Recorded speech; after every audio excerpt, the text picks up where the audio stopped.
Before you install spark plug wires, your engine must be set to the initial timing setting recommended by the manufacturer. We'll use a simple method to set our engine to an approximate initial setting of 10 degrees. If you have one of these top dead center whistles, you can screw it into the number one spark plug hole. Otherwise, you want to plug up the number one hole with your thumb and rotate the engine by hand. If the timing mark passes by and you don't feel or hear the air coming out, that means you just passed the exhaust stroke and you need to keep rotating. When you feel air rushing past your thumb or you hear it through the whistle, take a look at the timing mark on the balancer. Move the crank very slowly, and when the timing marks on the balancer and timing cover line up and read 10 degrees or whatever your initial timing is supposed to be, stop turning. Right now, your engine is paused at the exact moment in time where it's going to fire a spark from the distributor to the number one spark plug. Now we need to install our distributor cap. The cap will only fit on the distributor one way, and when it's on, the body of the distributor can still move left or right to make the sparks happen sooner or later as the engine is running. Since we're at the point of ignition for the number one plug, we want to line up one of the cap towers with the rotor tip. With the cap off, hold some type of pointer against the engine and point it directly at the rotor tip. Lower the cap in place and then line up one of the spark towers on the cap, doesn't matter which one, with the pointer by rotating it left or right. Whichever tower has the rotor lining up with it is going to need a label. This tower is now going to hold the number one plug wire and is going to be the starting point for the firing order sequence. Don't let the distributor move from here on out. Tighten the hold down clamp so that the distributor body is locked in place, and then tighten down the cap on the distributor. This is a good time to pop in your spark plugs so we have something to plug the wires into. Check your engine specs for the plug gap rating and heat range.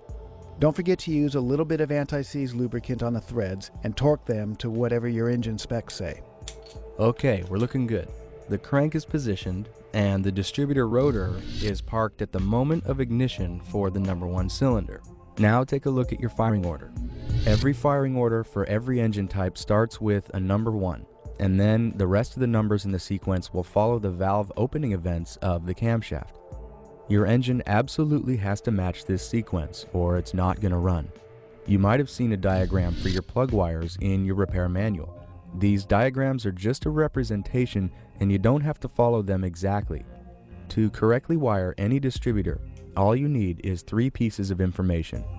You'll need to know your cylinder numbering, the direction that your distributor rotates, and your engine's firing order. We already have the rotor inside the distributor set in place. Now, the firing order, as you read it from left to right, needs to happen in the same direction of rotation that your distributor turns. For example, on a lot of engines, including this one, the firing order starts with 1843, and the distributor rotates clockwise. On some other motors, the firing order could start with 1372, and the distributor might rotate counterclockwise. Whatever your engine specs say, this is how you'll know which way to wire up your distributor. The first one is easy. Right now we're at the moment of spark for number one, so we connect the wire from the tower with the mark on it to the number one spark plug, and every time the rotor hits that point while it's spinning, then the spark will go to the number one cylinder as the engine runs. This distributor rotates clockwise, and the next number in the firing order is 8. So the next tower in the clockwise direction gets connected to the number 8 spark plug. Continue on through your specific firing order and do your best to try and judge the lengths of the wires as you go so that you don't have too much or not enough slack when you get to the last couple. This type of distributor has an ignition coil built right into the cap. Some engines have separate ignition coils. When you're all set, double check the order of the wires. Plug wiring mistakes are one of the most common causes of startup problems for new rebuilds. It's really easy to cross a wire or two if you're not paying attention, so take your time and check them over again and make sure that you're sure. When it all checks out, you can organize the wires a little with some kind of wire separators or maybe some